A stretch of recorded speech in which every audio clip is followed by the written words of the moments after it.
Hello everyone, आप सभी का फिर से स्वागत है। यह घटना चक्र हिस्ट्री 2023 का डिस्कशन है। हमारा टॉपिक चल रहा है सैंधव सभ्यता एवं संस्कृति। देखिए, इस टॉपिक के अंतर्गत अगर बात करें तो कुछ प्रश्न रह गए थे, पहले इनको डिस्कस करेंगे।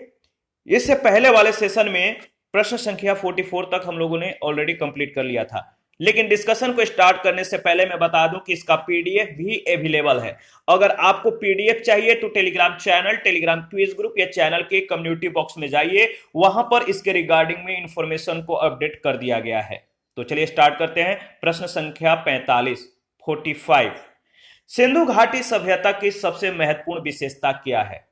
सिंधु घाटी सभ्यता की सबसे महत्वपूर्ण विशेषता क्या है?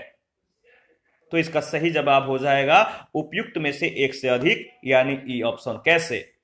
सिंधु घाटी सभ्यता भारतीय उपमहाद्वीप की प्राचीनतम नगरीय सभ्यता थी। पक्की ईंटों से निर्मित इमारतें, सुनियोजित वास्तुकला, उन्नत व्यापार व वाणिज्य जैसी इस सभ्यता की प्रमुख विशेषता थी। मेसोपोटामिया और मिस्र आदि प्राचीन सभ्यताओं की भांति हड़प्पा सभ्यता में पूजा स्थलों के स्पष्ट साक्ष्य नहीं मिलते हैं। इसी प्रकार भारत में प्रथम असली मेहराब का उदाहरण बलबन के मकबरे में दिखता है। इसीलिए विकल्प ई सही उत्तर है। 46 है, निम्नलिखित में से कौन सा एक हड़प्पा का बंदरगाह है? कौन सा एक हड़प्पा का बंदरगाह है? हड़प्पा का बंदरगाह लोथल है। बी ऑप्शन बिल्कुल सही जवाब है। 47 है, निम्न में से किस हड़प्पा कालीन स्थल से हल का टेराकोटा प्राप्त हुआ? निम्न में से किस हड़प्पा कालीन स्थल से हल का टेराकोटा प्राप्त हुआ? हल क्या है? खेत जोतने वाला जो हल होता है, इस टाइप का, इसका जो हल का जो टेराकोटा है प्राप्त हुआ है, किस हड़प्पा कालीन स्थल से आपको बताना है। सही जवाब हो जाएगा, याद रखिएगा, बनावली, यानी बी ऑप्शन बिल्कुल ही करेक्ट ऑप्शन है। एक लाइन है, याद रखिएगा, हरियाणा के फतेहाबाद जिले में स्थित बनावली से हल का टेराकोटा प्राप्त हुआ है। 48 है, निम्नलिखित में से कौन सा सिंधु घाटी की सभ्यता से संबंधित स्थल नहीं है? सिंधु घाटी की सभ्यता से संबंधित जो स्थल नहीं है, इनमें से कौन सा है? सही जवाब हो जाएगा पाटलिपुत्र, यानी सी ऑप्शन बिल्कुल करेक्ट ऑप्शन है। कालीबंगा, रोपण तथा लोथल सिंधु घाटी सभ्यता से संबंधित स्थल है, जबकि पाटलिपुत्र सिंधु घाटी सभ्यता से संबंधित स्थल नहीं है। 49, भारत में हड़प्पा का बृहद स्थल है। भारत में हड़प्पा का बृहद स्थल है, तो सही जवाब हो जाएगा राखी गढ़ी, यानी ऑप्शन ए। हरियाणा के हिसार जिले में अवस्थित राखी गढ़ी हड़प्पा सभ्यता का सबसे बड़ा स्थल है। मोहनजोदड़ो, हड़प्पा और गनवेरीवाला, ठीक है, जो कि पाकिस्तान में है, और राखी गढ़ी एवं धौलावीरा ये भारत में है। हड़प्पा सभ्यता के 5 बृहद स्थलों के श्रेणी में आते हैं। प्रश्न संख्या 50, भारत का सबसे बड़ा हड़प्पा पुरा स्थल है या हड़प्पन पुरा स्थल है? भारत का सबसे बड़ा हड़प्पन पुरा स्थल कौन सा है? आपको मालूम है, सही जवाब हो जाएगा राखी गढ़ी, यानी डी ऑप्शन। 51 है, स्थापित सिंधु घाटी सभ्यता जिन नदियों के तट पर बसी थी वे थी। स्थापित सिंधु घाटी सभ्यता जिन नदियों के तट पर बसी थी वे कौन थी? तो वे थी, कौन कौन सी थी? इसका सही जवाब क्या होगा? कमेंट कीजिए, बताइए सही आंसर क्या होगा। तो सिंधु, चेनाब और झेलम, यानी इसका सही जवाब हो जाएगा बी ऑप्शन। बी ऑप्शन बिल्कुल सही जवाब है। ठीक है, सिंधु घाटी सभ्यता झेलम, सिंधु और चिनाब नदी के तट पर बसी थी, परंतु गंगा नदी इसमें शामिल नहीं है। 22 नंबर है, सिंधु घाटी के लोग किसमें विश्वास करते थे? सिंधु घाटी के लोग विश्वास करते थे। देखिए, अगर बात करें तो सिंधु सभ्यता की जो लिपि है, इसको अभी तक पढ़ने में सफलता प्राप्त नहीं हो पाई है, यानी सिंधु सभ्यता की लिपि को अभी तक पढ़ी नहीं जा सकी है। इस कारण उन लोगों के धार्मिक विश्वास के बारे में निश्चित तौर पर कुछ कहा नहीं जा सकता। उत्खनन में प्राप्त स्त्री मूर्तियों की बहुलता से मातृशक्ति की उपासना का अनुमान जो है लगाया जाता है। पुरुष आकृतियों से शिव की पूजा अनुमानित होती है। अग्निकुंड या यज्ञ वेदिकाएं भी प्राप्त हुई हैं। मृतकों के साथ दैनिक उपयोग की वस्तुओं के दफनाने से आत्मा में विश्वास का भी अनुमान लगाया जाता है। फिर भी कई विद्वान इन्हें मुख्यतः मातृशक्ति का उपासक मानते हैं, लेकिन निश्चित तौर पर इस प्रश्न का उत्तर नहीं दिया जा सकता है। 53 है, सिंधु घाटी के लोग पूजा करते थे। सिंधु घाटी के लोग किनको पूजते थे, यानी किनकी पूजा किया करते थे? सिंधु घाटी के लोग पूजा करते थे पशुपति की, यानी ऑप्शन ए। काफी इंपॉर्टेंट है, इसको याद रखिएगा। सिंधु घाटी के जो लोग थे पशुपति शिव की पूजा करते थे, पूजा अर्चना करते थे। इसका प्रमाण मोहनजोदड़ो से प्राप्त एक मुहर है जिस पर योगी की आकृति बनी हुई है। 54, मोहनजोदड़ो एवं हड़प्पा की पुरातात्विक खुदाई के प्रभारी थे। कौन थे? मोहनजोदड़ो और हड़प्पा के जो स्थलों की खुदाई के कार्यभार लिए थे, यानी खुदाई के जो प्रभारी थे, किनके नेतृत्व में इन दोनों स्थलों की खुदाई हुई थी? नाम क्या है, आप बताइए। सही जवाब है sir John Marshall. Sir John Marshall ने मोहनजोदड़ो और हड़प्पा के पुरातात्विक खुदाई के प्रभारी का जो है कार्य किया, यानी इन्होंने इसका नेतृत्व किया था। भारतीय पुरातत्व सर्वेक्षण विभाग के महानिदेशक सर जॉन मार्शल के निर्देशन पर 1921 में दयाराम साहनी ने हड़प्पा और 1922 में राखलदास बनर्जी ने मोहनजोदड़ो की खोज की। हड़प्पा के टीले के विषय में सर्वप्रथम जानकारी चार्ल्स मेंसन ने 1826 ईस्वी में दिया था। Charles mention. 55 है, सिंधु घाटी सभ्यता को खोज निकालने में जिन दो भारतीयों का नाम जुड़ा है वे कौन कौन हैं? सिंधु घाटी सभ्यता को खोज निकालने में जिन दो भारतीयों का नाम जुड़ा हुआ है वे कौन है? नाम क्या है? तो याद रखिएगा, राखलदास बनर्जी और दयाराम साहनी। राखलदास बनर्जी और दयाराम साहनी, ऑप्शन ए बिल्कुल ही करेक्ट ऑप्शन है। सिंधु घाटी सभ्यता को खोज निकालने में राखलदास बनर्जी का और दयाराम साहनी, इन दोनों का नाम जुड़ा है। ये दोनों भारतीय थे। 56, निम्नलिखित में से कौन सुमेलित नहीं है? निम्नलिखित में से कौन सुमेलित नहीं है, आप बताइए सही जवाब क्या होगा। तो देखिए, अगर बात करें तो इनमें से जो सुमेलित नहीं है, बताइए कौन सुमेलित नहीं है?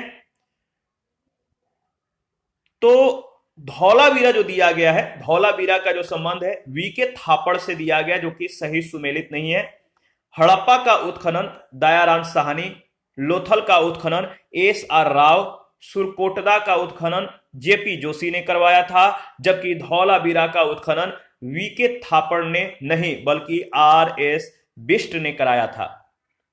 57 है, हड़प्पा का उत्खनन करने वाला प्रथम पुरातत्वविद जो इसके महत्व को नहीं समझ पाया था।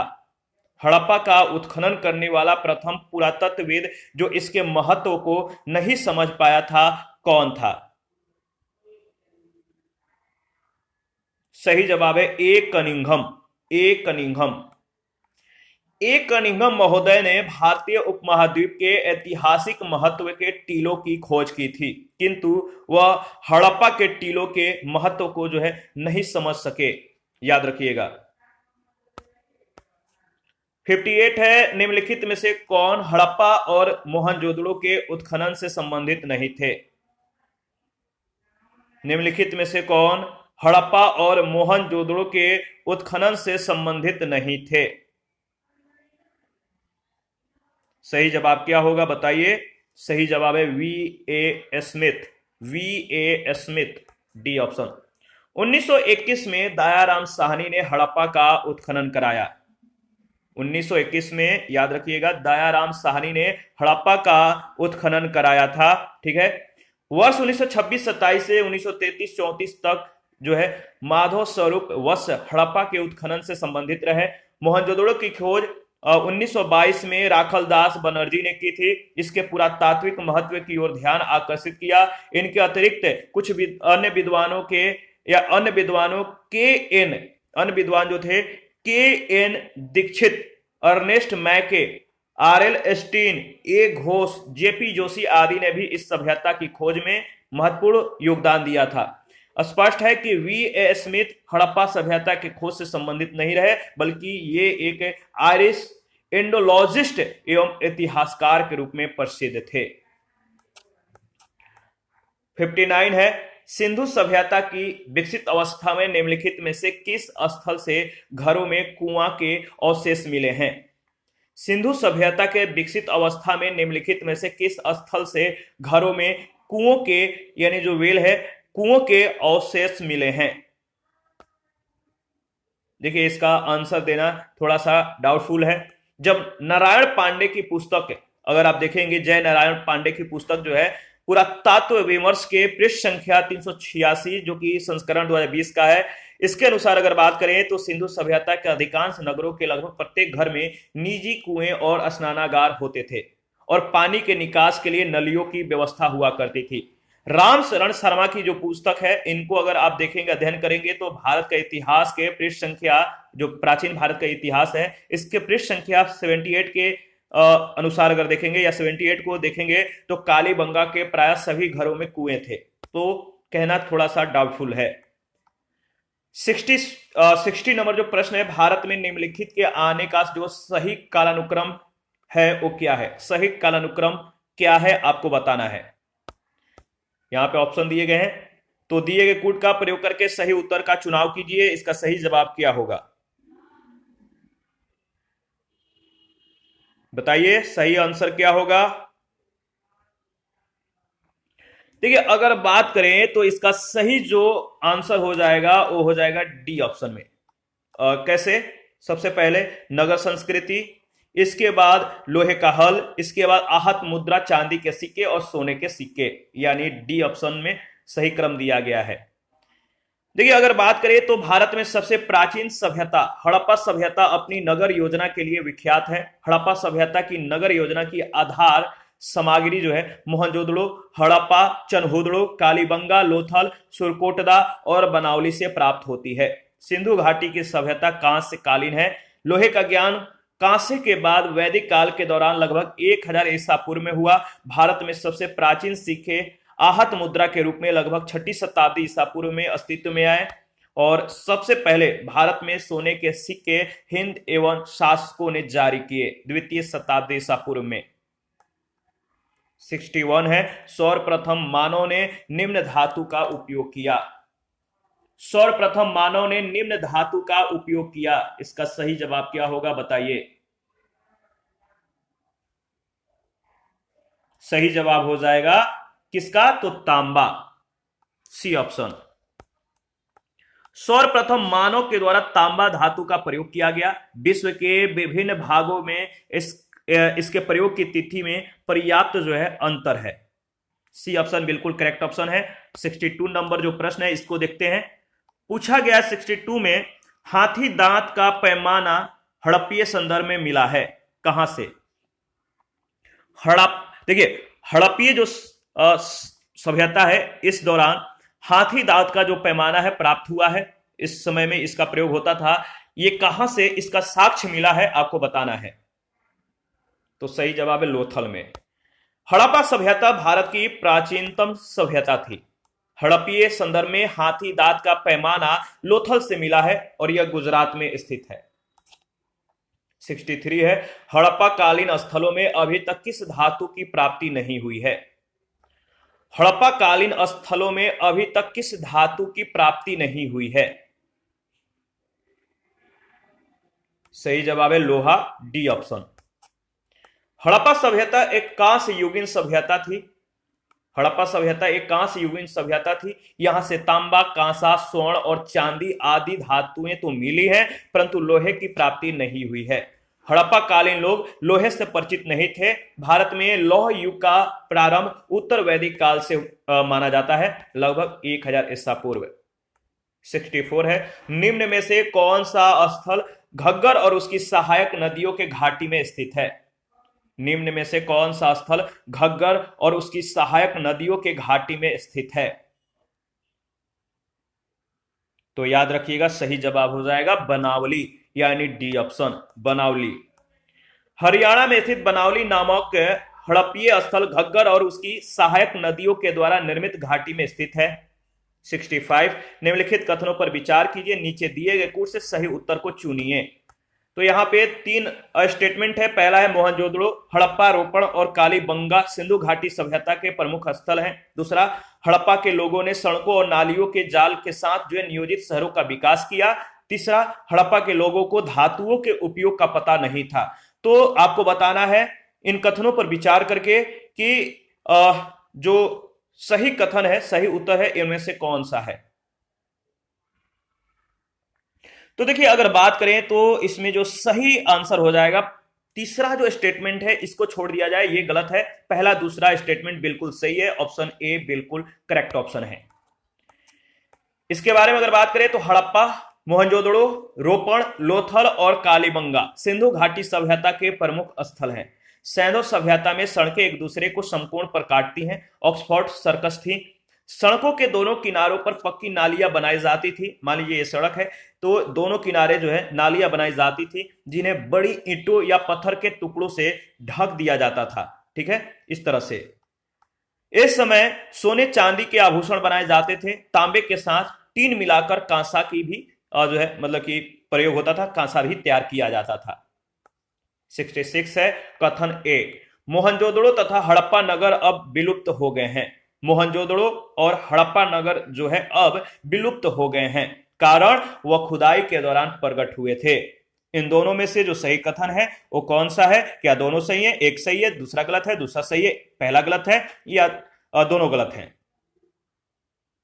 देखिए, अगर बात करें तो मोहनजोदड़ो तथा हड़प्पा नगर अब विलुप्त हो गए हैं, बिल्कुल सही। वो खुदाई के दौरान प्रकट हुए थे, दोनों सही है, लेकिन आर सही स्पष्टीकरण नहीं है एक का। बी ऑप्शन सही मतलब कि ऑप्शन है, सही आंसर है। मोहनजोदड़ो वर्तमान पाकिस्तान के सिंध प्रांत के लड़काना जिले में सिंधु नदी के दाएं तट पर तथा हड़प्पा यानी वर्तमान पाकिस्तान के पंजाब प्रांत के साहिवाल जिले में रावी नदी के दाएं तट पर स्थित है। ये नगर सैंधव सभ्यता के 2 प्रमुख नगर थे, जिनकी खोज उत्खननों के दौरान राखलदास बनर्जी और दयाराम साहनी ने की थी। वर्तमान में ये नगर मृत प्राय स्थिति में है। इस प्रकार कथन कारण दोनों सही है, किंतु कारण कथन की सही व्याख्या नहीं करता है। 67, हड़प्पा संस्कृति के संदर्भ में शैलकृत स्थापत्य के प्रमाण कहां से मिले हैं? हड़प्पा संस्कृति के संदर्भ में शैलकृत स्थापत्य के प्रमाण कहां से मिले हैं? इसका सही आंसर हो जाएगा धौलावीरा, बी ऑप्शन बिल्कुल करेक्ट ऑप्शन है। धौलावीरा हड़प्पा सभ्यता की भारत में स्थित दूसरी सबसे बड़ी प्रथम जो है राखीगढ़ी है। याद रखिएगा, दूसरी सबसे बड़ी बस्ती है, पहला है राखीगढ़ी। यह गुजरात के कच्छ के रण में अवस्थित है। यहां से उत्खनन के परिणाम स्वरूप हड़प्पा सभ्यता की अनेक महत्वपूर्ण जानकारियां प्राप्त की गई हैं। इन खोजों में शैलकृत जलकुंड यानी रॉक कट रिजर्वर जो है महत्वपूर्ण है। शैलकृत जलकुंड यानी पत्थरों से बने जो जलकुंड है, जो पानी इकट्ठा की जाती थी, ये काफी महत्वपूर्ण है। 68 है धौलावीरा जिस राज्य में स्थित है वह है। धौलावीरा किस राज्य में स्थित है? धौलावीरा जिस राज्य में स्थित है वह राज्य है गुजरात, यानी सही ऑप्शन है ऑप्शन ए। इसके बाद 69 है कौन सा हड़प्पीय नगर 3 भागों में विभक्त है? वह कौन सा हड़प्पीय नगर है, हड़प्पा का नगर है जो 3 भागों में डिवाइड है? तो धौलावीरा है। याद रखिएगा, धौलावीरा नगर को 3 भागों में बांटा गया था, किला, मध्यनगर और निचला नगर। 70 नंबर है, निम्नलिखित में से कौन से स्थल में 3 नगरों के अवशेष प्राप्त हुए हैं? 3 नगरों के जो अवशेष हैं कहां से प्राप्त हुए हैं, किस स्थल से प्राप्त हुए हैं? तो आपको मालूम है कुछ ही सेकंड पहले हम लोगों ने डिस्कस किया था। सही जवाब हो जाएगा धौलावीरा। आप लोग जो मतलब कि आप लोग देखते हुए चीजों को भी कमेंट नहीं करते हैं, ऐसा लगता है आप लोग एक्टिव नहीं है, तो प्लीज एक्टिव रहिए और चीजों को जो है प्रदर्शित कीजिए। 71 है, निम्नलिखित में से कौन सा प्राचीन नगर अपने उन्नत जल संचयन और प्रबंधन प्रणाली के लिए सुप्रसिद्ध है, जहां बांधों की श्रृंखला का निर्माण किया गया था और संबंध जलाशयों में नहर के माध्यम से जल को प्रवाहित किया जाता था। कौन सा प्राचीन नगर अपने उन्नत जल संचयन और प्रबंध प्रणाली के लिए काफी प्रसिद्ध है, जहां बांधों की श्रृंखला का निर्माण किया गया और समंद जलाशयों में नहर के माध्यम से जल को प्रवाहित किया जाता था। इसका सही जवाब हो जाएगा वह प्राचीन नगर है धौलावीरा। धौलावीरा नामक प्रमुख हड़प्पाई पुरास्थल गुजरात राज्य के कच्छ जनपद में जो है स्थित है। धौलावीरा नियोजित नगर का एक उत्कृष्ट उदाहरण है। धौलावीरा नगर में अत्यंत ही नियोजित ढंग से अलग अलग नगरीय आवासीय क्षेत्र विकसित किए गए थे, जो कि विभिन्न व्यवसायिक गतिविधियों और एक वर्गीकृत समाज पर आधारित थे। यह प्राचीन नगर अपने उन्नत जल संचयन और प्रबंधन प्रणाली के लिए सुप्रसिद्ध है। यहाँ पर बांधों की श्रृंखलाओं का निर्माण किया गया था तथा संबंध जलाशयों में नहर के माध्यम से जल को प्रवाहित किया जाता था। यहां से जल संचयन प्रणालियों तथा जल निकासी प्रणालियों के साथ साथ वास्तुशिल्प एवं तकनीकी रूप से विकसित सुविधाओं में नजर आने वाली उत्कृष्ट तकनीकी प्रगति, स्थानीय सामग्री की डिजाइन, क्रियान्वयन और प्रभावकारी उपयोग में स्पष्ट रूप से परिलक्षित होती है। आगे बढ़ते हैं। 72 है, एक उन्नत जल प्रबंधन व्यवस्था का साक्ष्य प्राप्त हुआ है। एक उन्नत जल प्रबंधन व्यवस्था का साक्ष्य प्राप्त हुआ है कहां से? तो धौलावीरा से। 73, निम्नलिखित में से किस स्थल से द्विसौ संस्कार डबल बरियल का प्रमाण मिला है? द्विसौ संस्कार का प्रमाण मिला है। सही जवाब क्या होगा? सही जवाब हो जाएगा, देखिए इसमें जो ऑप्शन दिए गए हैं डाउटफुल है। लोथल से सर्वाधिक 3 द्विसौ समाधिकरण के साक्ष्य प्राप्त हुए। कहां से? लोथल से, याद रखिएगा। कालीबंगा से भी एक युगल समाधिकरण का भी प्रमाण मिले हैं। राखी गढ़ी से भी युगल समाधि प्राप्त हुई है। यदि संख्या को आधार माना जाए तो सही उत्तर विकल्प सी होगा, लोथल होगा, किंतु यदि प्रमाण को आधार माना जाए तो सही विकल्प सी और डी दोनों हो जाएंगे। 74, हड़प्पा स्थल सनौली के अभी हाल में उत्खननों से प्राप्त हुए हैं। हड़प्पा स्थल सनौली के अभी हाल में उत्खननों से जो प्राप्त हुए हैं वो क्या प्राप्त हुए हैं? तो मानव समाधान, याद रखिए मानव समाधान। उत्तर प्रदेश के बागपत जिले में बारौद तहसील के सनौली नामक हड़प्पन पुरास्थल से क्रमबद्ध रूप से 125 मानव शवाधान प्राप्त हुए हैं, जिनकी दिशा उत्तर से दक्षिण है। देखिए इन शवाधानों के साथ दैनिक उपयोग की वस्तुएं भी मिली हैं, जिनमें गहने प्रमुख हैं। इनके साथ ही कुछ जानवरों की हड्डियां भी प्राप्त हुई हैं। 75, हड़प्पा सभ्यता का स्थल मांडी भारत के किस राज्य में स्थित है? हड़प्पा सभ्यता का जो स्थल मांडी है भारत के किस राज्य में स्थित है? तो इसका सही जवाब हो जाएगा मांडी जो है ये कहां पर स्थित है? तो याद रखिएगा उत्तर प्रदेश, डी ऑप्शन।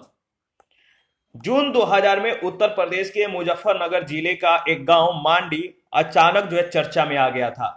बघरा ब्लॉक में स्थित मांडी गांव में एक खेत में खुदाई के दौरान प्राचीन आभूषण, सिक्के, बर्तन आदि मिले थे। इससे हड़प्पा सभ्यता से जोड़कर देखा गया था। इसके बाद प्रश्न संख्या 76, वस्त्रों के लिए कपास की खेती का आरंभ सबसे पहले किया गया। कहां पर? वस्त्रों के लिए कपास के खेती का आरंभ सबसे पहले कहां पर किया गया?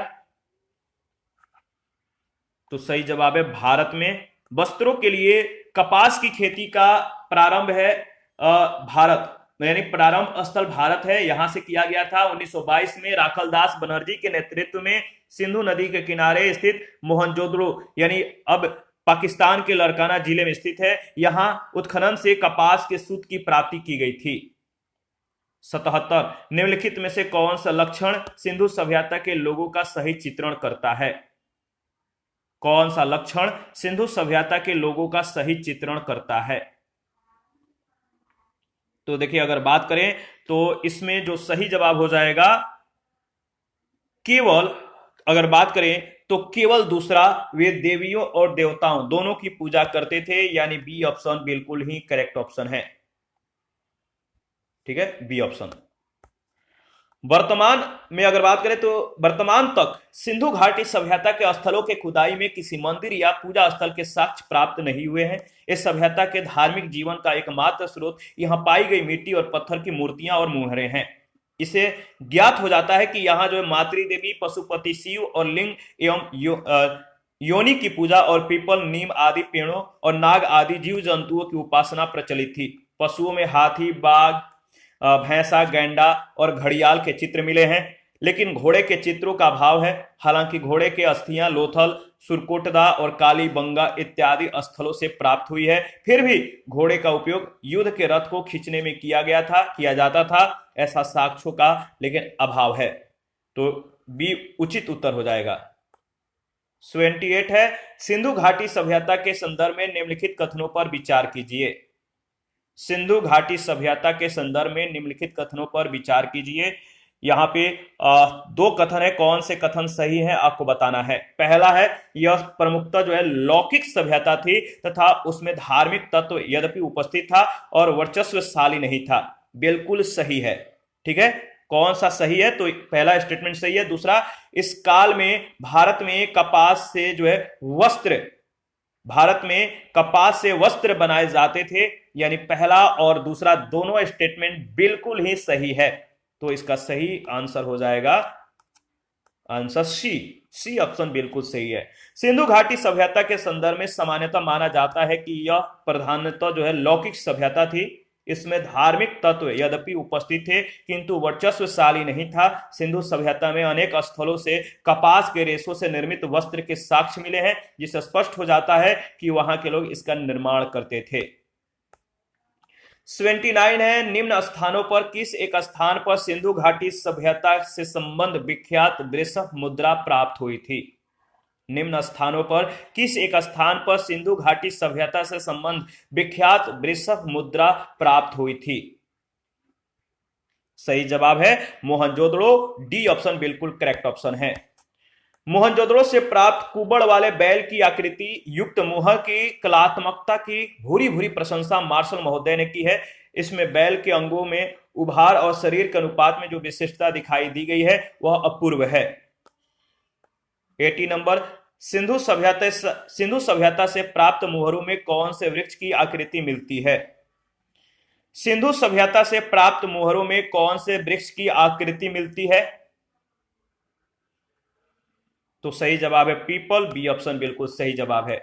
सिंधु सभ्यता काल में सर्वाधिक मोहरें सेलखड़ी की बनी हैं। इसके अतिरिक्त कांचली मिट्टी, चट, गोमेद आदि से बनी मोहरें भी प्राप्त हुई हैं। अधिकांश मोहरें वर्गाकार या चकोर हैं, किंतु कुछ मोहरें घनाकार, गोलाकार अथवा बेलनाकार भी हैं। सिंधु सभ्यता से प्राप्त मोहरों में पीपल वृक्ष की आकृति मिलती है। 81, निम्नलिखित में से किस पशु का अंकन हड़प्पा संस्कृति की मोहरों पर नहीं मिलता है। निम्नलिखित में से किस पशु का अंकन हड़प्पा संस्कृति की मोहरों पर नहीं मिलता है। इसका सही जवाब हो जाएगा घोड़ा, सी ऑप्शन बिल्कुल करेक्ट ऑप्शन है। देखिए अगर बात करें नेक्स्ट, अच्छा इसमें एक दो पॉइंट है। सिंधु घाटी सभ्यता के कुछ स्थलों से घोड़े के मृण मूर्ति, अस्थि, जबड़े आदि अवशेष प्राप्त हुए हैं, लेकिन उसका अंकन जो है हड़प्पा के मोहरों पर नहीं मिलता है। 82, किस पशु के अवशेष सिंधु घाटी सभ्यता में जो है मतलब कि प्राप्त नहीं हुए हैं। किस पशु के अवशेष सिंधु घाटी सभ्यता में प्राप्त नहीं हुए हैं। तो शेर के। दिए गए विकल्प में से गाय, हाथी के अवशेष तो सिंधु घाटी के सभ्यता से प्राप्त हुए हैं, लेकिन घोड़े के अवशेष सिंधु घाटी के सभ्यता से प्राप्त होने के संबंध में विद्वानों में काफी मतभेद है। आधुनिक उत्खनन के निष्कर्षों के आधार पर अन्य के प्रख्यात विद्वानों ने घोड़े के अवशेषों के सिंधु घाटी की सभ्यता से प्राप्त होने के अभिमत की पुष्टि की है। दूसरी ओर सिंधु घाटी के सभ्यता के उत्खनन से शेर के अवशेषों की प्राप्ति का उल्लेख नहीं प्राप्त होता है। इस प्रश्न का उत्तर विकल्प ए अभिष्ट होगा। 83, आईआईटी खड़गपुर के अध्ययन दल की रिपोर्ट के अनुसार लगातार कितने वर्षों की न के बराबर वर्षा का होना सिंधु घाटी सभ्यता के पतन का कारण रहा था।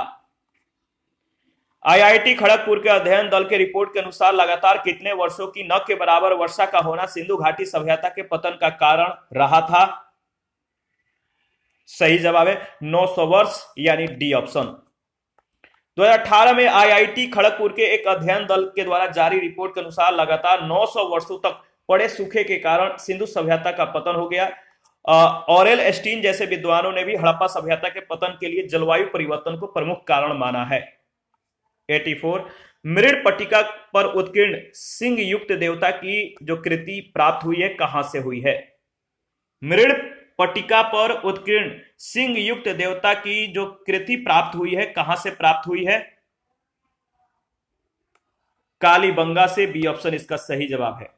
कालीबंगा के मृणपट्टिका पर एक और दोहरे सिंह वाले देवता का अंकन है। इसके अतिरिक्त मोहनजोदड़ो से भी सिंह युक्त देवता का चित्र जो है प्राप्त होता है। 85 निम्नलिखित में से कौन सी सभ्यता नील नदी के तट पर पनपी? यानी वह कौन सी सभ्यता थी जो नील नदी के तट पर काफी फली फूली? तो इसका सही जवाब हो जाएगा वह है मिस्र की सभ्यता। काफी महत्वपूर्ण है, बहुत बार पूछा गया है। मिस्र की सभ्यता का विकास नील नदी के द्रोणी में हुआ। नील नदी विश्व की इस प्राचीन सभ्यता का आधार थी। नील नदी मिस्र सभ्यता जो है नील नदी के किनारे मिस्र सभ्यता काफी फली फूली। मिस्र को नील नदी का वरदान उपहार भी कहा जाता है, वरदान भी कहा जाता है। इस नदी के अभाव में यह भूभाग रेगिस्तान होता। मिस्र अफ्रीका महाद्वीप में स्थित है। इसका समकालीन सभ्यताएं सिंधु घाटी सभ्यता जो कि भारत और मेसोपोटामिया की सभ्यता जो कि इराक थी। निम्नलिखित सभ्यताओं का उत्तर से दक्षिण का सही क्रम कौन सा है? उत्तर से दक्षिण का जो सही क्रम है आपको बताना है। तो देखिए, अगर बात करें उत्तर से दक्षिण की ओर जो सही क्रम है वह है एजटेक, माया, मोइस्का और इंका। एजटेक, माया, मोइस्का और इंका, और ये काफी बार पूछा जा चुका है।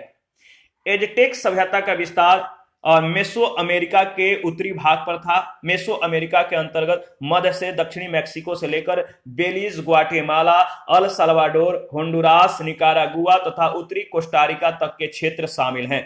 इस प्रकार एजटेक सभ्यता का विस्तार मध्य मैक्सिको में, माया सभ्यता का विस्तार मेसो अमेरिका के दक्षिणी भाग यानी दक्षिणी मैक्सिको से लेकर ग्वाटेमाला, उत्तरी बेलीज तथा अल साल्वाडोर एवं होंडुरास के पश्चिमी भाग तक था। इसके अलावा मोइस्का सभ्यता दक्षिणी अमेरिका महाद्वीप के कोलंबिया के पूर्वी भाग में विस्तृत थी, जबकि इंका सभ्यता का विस्तार जो है दक्षिणी अमेरिका के पश्चिमी भाग में, उत्तर में क्वेटो से लेकर दक्षिण में सेंटियागो तक था। इस प्रकार स्पष्ट होता है कि प्रश्नानुसार दी गई जो प्रमुख सभ्यताएं हैं इनका जो क्रम है उत्तर से दक्षिण की ओर एजटेक है, माया है, मोइस्का है और इंका है।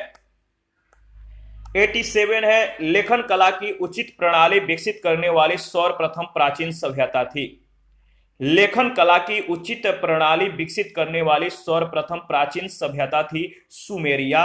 सी ऑप्शन बिल्कुल ही सही जवाब है। सुमेरिया सभ्यता के लोग प्राचीन विश्व के प्रथम लिपि आविष्कर्ता थे। इनकी प्रारंभिक लिपि का स्वरूप अत्यंत सरल और आदिम था। सुमेरिया की क्यूनिफॉर्म लिपि को सामान्यतः प्राचीनतम लिपि माना जाता है। याद रखिएगा। इसी के साथ आज का जो सेशन है समाप्त करते हैं। नेक्स्ट सेशन में वैदिक काल के बारे में डिस्कस करेंगे। इस पर आधारित प्रश्नों को भी एनालिसिस करेंगे। आप अपना प्रतिक्रिया देते रहिए। आपके प्रतिक्रियाओं का हमें बेसब्री से इंतजार रहता है। जिन लोगों ने Telegram channel, Telegram quiz group, Facebook page, Instagram को ज्वाइन नहीं किया है, वीडियो के डिस्क्रिप्शन बॉक्स में उसका लिंक दिया गया है, आप ज्वाइन कर सकते हैं और हमें सपोर्ट करें।